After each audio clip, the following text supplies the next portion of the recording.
मित्रों नमस्कार, मैं आर यादव समर्पण आईएएस में आप लोगों का स्वागत और अभिनंदन करता हूँ। मित्रों, जैसा कि आपको जानकारी है कि आरओ 2023 की प्रारंभिक परीक्षा हो चुकी है, जिसमें मेरिट को लेकर के काफी लोगों में काफी सोच विचार चल रहा है कि जैसे कितनी मेरिट जाएगी। तो आज मैं थोड़ा सा बात कर लेता हूँ कि जो मेरिट अभी तक रही है उसमें से इस बार आपको पता होगा कि थोड़ा सा पेपर सरल आ गया था। तो पिछली बार लगभग 224-25 मेरिट गई थी। तो आप ये मान के लिए कि इस बार की जो मेरिट रहेगी, काफी लोग बहुत कंफ्यूजन में हैं। तो मैं आपकी जानकारी के लिए बताना चाहूंगा कि 225 से 125 से 128 ये आरओ की मेरिट की 99% संभावना है कि ये मेरिट रहेगी। अब इसमें आपको जानकारी दे दूं कि सीट लगभग 550 के आसपास है, जैसा कि आप जानते होंगे। इस बार एआरओ की सीट लगभग 100 के आसपास है। तो सीटों में जो थोड़ा सा आपको लग रहा होगा कि बहुत मेरिट अंतर पर रहेगी एआरओ की, तो ऐसा कुछ नहीं होगा। बस इतना हो सकता है कि एआरओ की जो मेरिट है ये 120 से 23 हो सकती है। ये मेरिट हो सकती है। लगभग जिसका इतना है वो समझ ले कि आरओ की पीटी हो जाएगा आपका, इसमें कोई डाउट नहीं है। अच्छा, कुछ लोगों का ये विचार है कि वो रिजल्ट का इंतजार करते हैं। तो मैं आपको जानकारी दे दूं कि रिजल्ट आने के बाद में आपकी तैयारी उस लेवल पर नहीं हो पाएगी जिस लेवल पर तैयारी अभी शुरू करने पर होगी। तो आप लोग जान लीजिए पूरी बात क्या है। तो पढ़ाई तो बहुत आसानी से कर सकते हैं, समय रहते हुए पूरा पेपर, पूरा सिलेबस, जितना टॉपिक है कवर कर सकते हैं। लेकिन आपको सबसे पहले जानकारी चाहिए, ये मैंने जनरल मेरिट बताया है। आरओ की मेरिट 125 से 128 के आसपास जिसकी है वो ये मान ले कि उसका लगभग पीटी हो जाएगा। एआरओ में बस वही 2-3 नंबर ज्यादा सीट है नहीं, इसलिए बहुत कम अंतर नहीं रहेगा, नहीं तो ज्यादा अंतर हुआ करता था। अब ये तो जनरल मैंने मेरिट बताया है। आपको पता होगा कि पीटी में जनरल की और ओबीसी की मेरिट लगभग समान होती है, इसमें कोई अंतर नहीं होता है। अब इसके बाद बात आती है कि इसमें लगभग एससी और फीमेल इसकी मेरिट बस 2-4 नंबर और आप इसमें से घटा दीजिए, तो जो ये मेरिट है 122 से 123 के आसपास, यही मेरिट लगभग ये एससी की रह सकती है। ये 120 हो सकता है, बस इतना हो सकता है। लगभग ये मेरिट रहेगी आरओ में, जैसे जो आरओ में एससी कैटेगरी और फीमेल की मेरिट में बता रहा हूं, ये मेरिट हो सकती है। अब ये बात आपको पता चल जाएगा, जल्दी ही रिजल्ट आ जाएगा। तो मेरे कहने का मतलब इतना था कि आप मेरिट को लेकर के बहुत ज्यादा विचार मत करिए। पढ़ाई शुरू करेंगे तब आपका कोर्स कंप्लीट होगा, तो उससे अच्छा है बिना उस पर विचार विमर्श किए हम लोग पढ़ाई की बात करते हैं। अब देखिए, चूंकि 2023 की ये वैकेंसी है, तो आपको पता होगा कि जैसे 2 साल बीत गया तो इसका पीटी फाइनल हो रहा है, और 2026 में ये भी सुनने में आया है कि अध्याचन चला गया है, शायद वैकेंसी फिर आ जाए। तो वो तो भविष्य की बात है, पहले इस पर आप विचार करिए कि क्या हम कैसे क्या करें कि जिससे हमारा मेंस भी क्वालिफाई हो। जैसे आपने पीटी में मेहनत किया है, ऐसे ही आपको मेंस में मेहनत करना है। आप लोग ज्यादा से ज्यादा लोग हमको जानते हैं, मैं जनरल हिंदी ही पढ़ाता हूँ, और जो लोग पढ़े हैं उनको पता है कि उनको कितना लाभ हुआ है। तो उसी मेहनत से, उसी जोश खरोश के साथ एक बार फिर लगने की जरूरत है। आपको मैं जानकारी दे दूं, ये मैंने मुख्य परीक्षा का सिलेबस निकाला है। आप देख लीजिए, मुख्य परीक्षा आपकी 400 नंबर की होती है। सबसे पहले आपको जानकारी दे दूंगा कि मुख्य परीक्षा कितने नंबर की है, 400 नंबर की है। 400 नंबर में आपको पता होगा कि ये जो जीएस का पेपर होता है ये ऑब्जेक्टिव होता है। ठीक, जैसे ये प्रारंभिक परीक्षा में ये जो दिया गया है 140 होता है, लेकिन जैसे ही मेंस में आप जाएंगे तो मेंस में ये 120 क्वेश्चन आएगा और वह 120 नंबर का होगा। यानी कि 120 अंक ही मिलेंगे आपको। अब बाकी 280 अंक जो बचते हैं वो पूरा का पूरा पोर्शन सामान्य हिंदी और एसए का है। अब देखिए, ये तो बात किया था मैंने प्रारंभिक परीक्षा की। अब देखिए ये मुख्य परीक्षा लिखा हुआ है। आपको पता है कि इसमें 2 पेपर हुआ, आप दे करके आए हैं। बस ये जो 60 क्वेश्चन यहाँ पर पूछा गया था आपसे हिंदी में, और ये 6 पोर्शन हुआ करते थे। आपको पता है 6 टॉपिक दिया गया। इस 6 टॉपिक में केवल पर्यायवाची एक ऐसा होगा जो नहीं होगा, बाकी 5 टॉपिक होंगे, लेकिन एक क्वेश्चन 2 नंबर का होगा, बस इतना फर्क है। और नंबर ऑफ क्वेश्चन जो होगा वो 30 होगा। जैसे यहाँ 60 प्रश्न है तो 60 की जगह पर 30 प्रश्न होगा, और जो समय 1 घंटा दिया गया है यहाँ पर 30 मिनट होगा। बस ये लिखा हुआ है, आपको पता होगा। ये मैंने आपके लिए बनाया है कि कैसे आपको पढ़ना है, क्या करना है। आपको सबसे पहले जानकारी होनी चाहिए कि हमारा सिलेबस क्या है, हमको किस प्रकार से पढ़ना है, कैसे पढ़ना है कि ज्यादा से ज्यादा नंबर हम पा जाए, जिससे हमारा सिलेक्शन हो जाए। तो मैं आपको बताना चाहूंगा कि जिस स्टूडेंट की हिंदी और एसए ये 2 पोर्शन ऐसा है कि जो बहुत ही ओवरलैप करता है, बहुत फ्लैक्चुएट करता है। यहाँ से नंबर कुछ लोगों को ज्यादा मिल जाता है, कुछ लोगों को कम मिल जाता है। तो क्या करें कि हमको नंबर ऐसा मिले कि जिससे हम क्वालिफाई हो जाए। तो अब देखिए, आपका जो ये सामान्य अध्ययन का पेपर होगा, ये आपको पता है कि 120 नंबर मैंने बताया है। ये परंपरागत रूप से सिलेबस लिखा हुआ है, वही सिलेबस जो पीटी में आपने पढ़ा था वही आप मेंस में भी पढ़ेंगे। तो ये इस पर तो ज्यादा बात हमको नहीं करना है, क्योंकि हम आपको जनरल हिंदी और एसए पढ़ाएंगे। तो आप सामान्य हिंदी पर आ जाइए। देखिए, सामान्य हिंदी और आलेखन ये पहला पेपर आपका होगा। पहले तो जीएस हो जाएगा जो 2 घंटे का होगा, आपको पता है। जो जीएस का पेपर होगा, पहले दिन जीएस का पेपर होगा, फर्स्ट मीटिंग। आपको जो लोग मेंस लिखे होंगे उनको पता होगा, नहीं पता है तो भी मैं बता दूं कि पहले दिन पहली मीटिंग में जीएस का पेपर होता है, दूसरी मीटिंग में हिंदी का पेपर होता है। तो हिंदी पर हम आते हैं। तो इसमें देख रहे हैं कि ये 100 नंबर की जो हिंदी आती है, रिटन जिसको आप कहते हैं, इसमें 100 नंबर में क्या क्या पूछता है, तो थोड़ा सा उस पर विचार कर लेते हैं। इसमें आप देख रहे हैं 21 नंबर लिखा हुआ है यहाँ पर, 21 अंक। इसमें दिए गए गद्यांश का शीर्षक, सारांश और रेखांकित अंशों की व्याख्या करनी होती है। 3 क्वेश्चन पूछा जाता है, 21 नंबर का होगा। इसमें आपको सबसे ज्यादा समस्या कहाँ होती है? गद्यांश पर, पत्र लेखन पर, और एक पोर्शन आता है कि कंप्यूटर का भी क्वेश्चन आपसे पूछा जाएगा, 10 प्रश्न रहेगा। हिंदी से इंग्लिश, इंग्लिश से हिंदी भी पूछा जाएगा आपसे। तो थोड़ा सा आपको बहुत सिस्टमेटिक ध्यान रखना है, तब नंबर बढ़ पाएगा आप। व्याकरण का पोर्शन देखिए यहाँ पर दिया गया है। ये एक क्वेश्चन, दूसरा जो क्वेश्चन होगा ये लिखा गया है, किसी दिए हुए सरकारी पत्र का सारणी रूप में सार लेखन। ये 15 नंबर का होता है। ये बहुत सरल होता है, इसमें आप 13-14 नंबर तक पा सकते हैं। वो ऐसा आपको बताया जाएगा कि आप 13-14 नंबर पा ही जाएंगे। इसमें नंबर नहीं कटता है अगर आप सही तरीके से लिखे हैं तो। ठीक, उस सरकारी पत्र का सारणी रूप में सार पूछा जाता है। दूसरी बात देखिए, आप यहाँ पर 24 नंबर का ये पोर्शन पूछा जाता है, जिसको बहुत लोग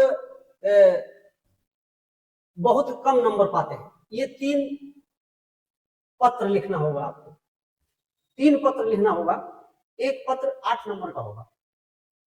तो सबसे ज्यादा समस्या समीक्षा अधिकारी और सहायक समीक्षा अधिकारी में पत्र लेखन की होती है। आप चूंकि क्या करते हैं कि पेपर आया तो लोग, मार्केट में बहुत सारी बुक अवेलेबल है, बहुत सारे नोट अवेलेबल है, तो लोगों ने क्या किया कि नकल करके कहीं से कोई मैटर पाए उसको बना करके डाल दिए। आपको सैद्धांतिक रूप से जो पत्र पूछा जाता है उसे लिखना है। मार्केट में बहुत सारे मैटर हैं जो आपको उसके भीड़ में नहीं दौड़ना है, क्योंकि आपको पता होगा कि लगभग इसमें 12 लाख लोग बैठे थे। आपको पता होगा 12 लाख में पेपर देने कितने गए? 5 लाख। इसमें पीटी कितने क्वालिफाई करेंगे? आपको पता है कि इसमें मुश्किल से आप 500 में 13 का गुणा कर लीजिए या 15 का गुणा कर लीजिए, जो भी आएगा, ठीक है, तो आ जाएगा, बहुत संख्या कम हो जाएगी। जब आप मेंस देंगे तो मेंस में केवल ARO में 3 लोग क्वालिफाई कराए जाएंगे, RO में केवल 1 लोग क्वालिफाई कराए जाएंगे। आपको पता है, सब सिस्टम आपको बताने की जरूरत नहीं है। तो जो स्क्रीनिंग हो रही है, उस स्क्रीनिंग को देखते हुए हमको इस प्रकार से पढ़ना है कि जिससे और लोग बाहर हो जाएं। तो कैसे बाहर कर पाएंगे आप? तो बाहर करने का मतलब है कि जब आप अपने विषय वस्तु को, अपने टॉपिक को, अपने सिलेबस को सही तरीके से देखे रहेंगे, सही तरीके से पढ़े रहेंगे, तो आपको नंबर मिलेगा। वो आयोग नंबर देने के लिए बैठा है, नंबर काटने के लिए नहीं। केवल आपके पेपर में लिखा होना चाहिए, और लिखा ही नहीं होना चाहिए, सही चीज लिखा होना चाहिए। तो इस पत्र को आपको बताया जाएगा। देखिए, इसमें 3 टॉपिक है, शासकीय, अर्धशासकीय पत्र। दूसरा टॉपिक है कार्यालय आदेश और ज्ञाप और परिपत्र। तो एक प्रश्न यहां से पूछा जाएगा, दूसरा प्रश्न यहां से पूछा जाएगा, तीसरा प्रश्न विज्ञप्ति, टिप्पणी एवं प्रतिवेदन और अनुस्मारक में से एक प्रश्न पूछा जाएगा। लेकिन सिलेबस में है तो आपको सब पढ़ना पड़ेगा। तो यानी कि कुल मिलाकर के 8 प्रकार के पत्र लेखन पढ़ना है आपको। तब आपको 21 जो 24 नंबर का पेपर है, यानी कि टॉपिक है पत्र लेखन का, तो 24 नंबर में आप तब जाकर के 18 नंबर या 20 नंबर पा सकते हैं, जब आप थोड़ा सही तरीके से मेहनत करेंगे। नहीं तो आपको मिल जाएगा ऐसे ही 8 नंबर, 10 नंबर, 15 नंबर। क्योंकि आपको जब और लोगों को बाहर करेंगे तो उसका एक ही तरीका है, सही लिखिए, और जो आयोग मांग रहा है, जो उसकी निर्देश है, उस प्रकार से जब लिखेंगे तब आपको नंबर मिलेगा। अब थोड़ा सा आप इधर आ जाइए। जो चौथा प्रश्न होगा आपका, वो पारिभाषिक शब्दावली होगी, जो मैंने अभी आपसे बात किया।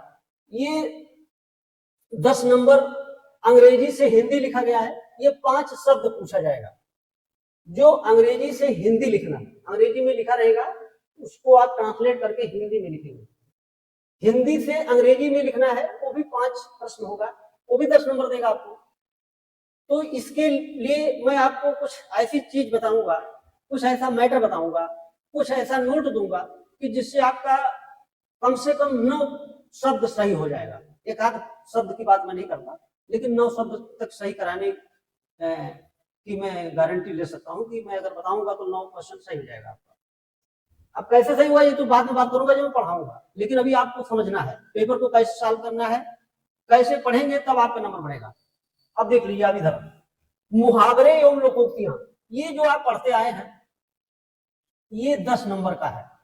मुहावरे एवं लोकोक्तियां, कुछ लोग तो इतना गलत लिख देते हैं कि उनको यही नहीं पता है कि ये मुहावरा है कि लोकोक्ति, उसकी पहचान ही नहीं पता है। तो जब पहचान ही नहीं पता है कि तो जो एक्सपर्ट कॉपी चेक करता है, तो वो तो एक नजर में आपकी गलती पकड़ लेगा कि आपने सही लिखा कि गलत लिखा है। लोग वाक्य में प्रयोग करते हैं कि सोहन ने मोहन को कॉपी दिया और उसके ना देने पर उसने जो है वो आंटी मार दिया। अब ये सब अब जमाना वो चला गया, अब आपको उस तरीके से नहीं लिखना है, आपको थोड़ा नया लिखना है। तो बात करूंगा मैं कि कैसे मुहावरे लोकोक्तियों का वाक्य में प्रयोग किया जाता है। आप लोग को लगता है कि हमने कर दिया है तो हम निवृत्त हो गए, हम नंबर पा जाएंगे। तो नंबर तो मिलेगा आपको, लेकिन कम मिलेगा, तो कम से कम चलेगा नहीं। आपको उस तरह से लिखना है कि कम से कम आपके आसपास के 12-13 कैंडिडेट ऐसे हों जो बाहर हो जाएं, उनसे अच्छा करेंगे तब आप नंबर 1 पाएंगे। इसके बाद कंप्यूटर ज्ञान, कंप्यूटर ज्ञान से प्रश्न किया जाता है। वो 1 प्रश्न पूछ सकता है, 2 प्रश्न पूछ सकता है, 3 प्रश्न पूछ सकता है, 5 प्रश्न पूछ सकता है।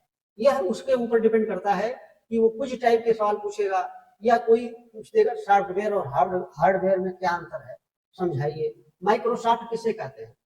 ये सब सवाल पूछा जाता है, जो बहुत ही सरल होता है। आपको मैं बता दूंगा कि कैसे इसको लिखना है। कोई इंग्लिश वाले शब्द हिंदी में लिखना है, तो आपको इंग्लिश वाला शब्द नहीं लिखना है कि आप इंग्लिश में लिख दीजिए माइक्रोसॉफ्ट, इस प्रकार से नहीं लिखना है। तो उसको मैं बता दूंगा। तो आपको इस कंप्यूटर वाले जो 10 प्रश्न है, 10 अंक है, इसमें आपको मिनिमम तो 7 नंबर 8 नंबर तक आप पा सकते हैं। अब देखिए, आप ये परंपरागत जो मैंने अभी बात किया था आपसे कि ये जो पोर्शन है जो 60 नंबर का है, ऑब्जेक्टिव टाइप का क्वेश्चन होगा ये। जैसे आपने पीटी में दिया था 60 नंबर 60 क्वेश्चन, ऐसे ही मेंस में आपको 30 प्रश्न मिलेगा, आधा घंटा का मिलेगा। जब आप जीएस का पेपर सुबह दे करके आएंगे तो शाम के मीटिंग जो पेपर होगा वो हिंदी का होगा। और हिंदी में ये 100 नंबर का जो थियोरेटिकल पोर्शन मैं आपको बता रहा हूँ ये, और जो ये पोर्शन है ये 60 नंबर का, तो यानी कि 160 नंबर का पेपर, 2 पेपर आपका 3 घंटे के अंदर समाप्त हो जाएगा। 2.5 घंटे का ये पेपर होगा जो आपने अभी तक पढ़ा। ये यहाँ से लेकर के जो मैंने आपको बताया कि ये गद्यांश, शीर्षक और रेखांकित अंकों की व्याख्या, पत्राचार, अंग्रेजी से हिंदी, हिंदी से अंग्रेजी, मुहावरे, लोकोक्तियां, कंप्यूटर ज्ञान, ये 100 नंबर का पेपर है। इसी के ठीक बाद में आपसे वो कॉपी ले ली जाएगी और तुरंत ही दूसरा OMR दे दिया जाएगा, और ठीक बाद में एक बुकलेट दी जाएगी जिसमें 30 प्रश्न होगा, वो हिंदी का होगा। ये जो लिखा गया है आप देख रहे हैं, विलोम है, वाक्यवर्तनी शुद्धि है, तद्भव तत्सम है, ये 5 टॉपिक है। इस टॉपिक में आप पढ़ करके आए हैं, लेकिन वो थोड़े से सरल प्रश्न हुआ करते हैं प्रारंभिक परीक्षा वाले। जब आप मेंस परीक्षा देते हैं तो उसमें थोड़ा सा कठिन प्रश्न बनाया जाता है, तो इसको मैं फिर से रिवाइज कराऊंगा, तो फिर आप यहाँ पर 56 नंबर, 54 नंबर तक पा सकते हैं। ये पोर्शन आपका बहुत ही नंबर देने वाला होता है, जो नंबर कटना नहीं चाहिए। इसमें थोड़ी सी मेहनत करेंगे तो आपको पूरा नंबर मिल जाएगा। अब देखिए, ये 2 पेपर हो गए आपके, तो मिला करके GS का पेपर हो गया, हिंदी का दोनों पेपर हो गया, दूसरी मीटिंग। अब दूसरे दिन जो पेपर होगा वो एस्से का पेपर होगा। अब आप देख लीजिए यहाँ पर एस्से लिखा हुआ है ना, ये 3 घंटे का पेपर होगा। 3 एस्से लिखना है आपको, 40 नंबर का एक एस्से होगा, यानी कि 120 अंक आपको मिलेगा। एक एस्से 40 नंबर का, देखिए यहाँ सामने अंक लिखा हुआ है। आपको यहाँ पर क्षेत्र भी बताया गया है कि ये 3 क्षेत्र लिखे गए हैं। जो पहला एस्से होगा आपका वो साहित्य और संस्कृत का होगा। दूसरा इसमें 3 खंड है, आपको बताया गया है यहाँ पर, का, खा, गा है। एक एक प्रश्न आपको तीनों खंडों से मिलेगा, एक प्रश्न करना होगा। दूसरा सामाजिक क्षेत्र दिया गया है, तीसरा राजनीतिक क्षेत्र दिया गया है। तो ये यहाँ तीनों पोर्शन से एक एस्से लिखना है। दूसरे पर आ जाइए आप, विज्ञान, पर्यावरण, प्रौद्योगिकी है, आर्थिक क्षेत्र है, कृषि एवं व्यापार, यहां से भी एक प्रश्न मिलेगा। फिर अगला है राष्ट्रीय एवं अंतरराष्ट्रीय घटनाक्रम, प्राकृतिक आपदाएं जैसे भूस्खलन, चक्रवात, सूखा, बाढ़, ये सब यहाँ से प्रश्न आता है। राष्ट्रीय विकास योजनाएं, तो कुल मिलाकर के 3 खंड होगा, तीनों खंडों में से एक एक एस्से आपको करना है। आपको पता है 3 घंटे का पेपर होगा, तो 3 घंटे में आप एक घंटे डिवाइड करेंगे तो आप एक एस्से लिख पाएंगे। और ये कितने शब्दों में लिखना है आपको पता है, ये 600 शब्द में लिखना है। यहाँ पर शब्द सीमा लिखी गई, लगभग 600 शब्द में लिखना है। अब आप गिनना नहीं बैठेंगे कि गिन करके ही लिखें, गिना नहीं आता है, 10-20 शब्द इधर या उधर हो सकता है। तो ये आपका हो गया सिलेबस। आपको मैं इसलिए बता दिया कि हमेशा पढ़ाई विथ सिलेबस की जाती है, और सिलेक्शन का रेशियो तब आपका ज्यादा बढ़ जाता है कि जब आप सही तरीके से व्यवस्थित रूप से सिलेबस के साथ पढ़ते हैं। अब देखिए, मैं आपके लिए प्रारंभिक परीक्षा में प्रयास किया था, आपको याद होगा। तो मैं चाह रहा हूं कि ज्यादा से ज्यादा लोग आकर के, लखनऊ में जो लोग हैं वो ठीक है, जो बाहर के लोग हैं वो अभी लखनऊ में आएंगे, जिसका मैंने नंबर बता दिया है कि इतना है, वे लोग पीटी क्वालिफाई कर जाएंगे। आकर के 18 अगस्त से क्लास स्टार्ट हो रही है, जो आपको मैंने और भी स्तर से बता दिया है, ठीक है। 18 अगस्त से क्लास स्टार्ट होगी, जो 2-3 महीने जो भी लगे आपके कोर्स में। आपको क्या क्या कराया जाएगा? पहली चीज तो आपको एक एक पॉइंट बताया जाएगा क्लास में। फिर इसके बाद में आपका एस्से लिखने में आपको बहुत समस्या होती है, तो मैं एस्से लिखने की प्रैक्टिस कराऊंगा, कैसे एस्से लिखा जाता है इसको बताऊंगा, और सामने लिखवाया जाएगा। फिर टेस्ट पेपर होगा, आप जो पढ़े हैं कि आपको कुछ आता भी है कि आप ऐसे ही पढ़ रहे हैं। फिर एक मटेरियल भी दिया जाएगा, इसका ऐसा नहीं कि आपको छोड़ दिया गया, आपको मटेरियल दिया जाएगा। और यही तक बात नहीं रहेगी, फुल लेंथ का टेस्ट भी लिया जाएगा आपसे, कि जिससे आपको पता चल जाए कि हमारा जो पेपर आ रहा है वो इसी पैटर्न का आएगा जैसे मैं टेस्ट लिया करता हूँ, जैसे मैंने पीटी में टेस्ट लिया था आपसे, या मैं बराबर टेस्ट कराता रहता हूँ। तो आपको एक आइडिया लग जाएगा कि हमको कैसे निकालना है, कैसे पढ़ना है, कितना करना है, क्या नहीं करना है।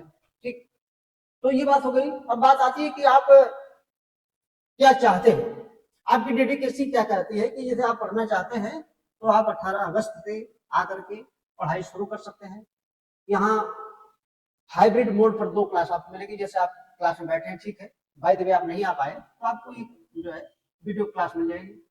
जो बहुत दूर के हैं उनके लिए ऑनलाइन व्यवस्था रहेगी, लेकिन क्योंकि आप मेंस के लिए तैयारी कर रहे हैं तो हमको नहीं लगता है कि आपके लिए दूरी कोई मायने रखती है।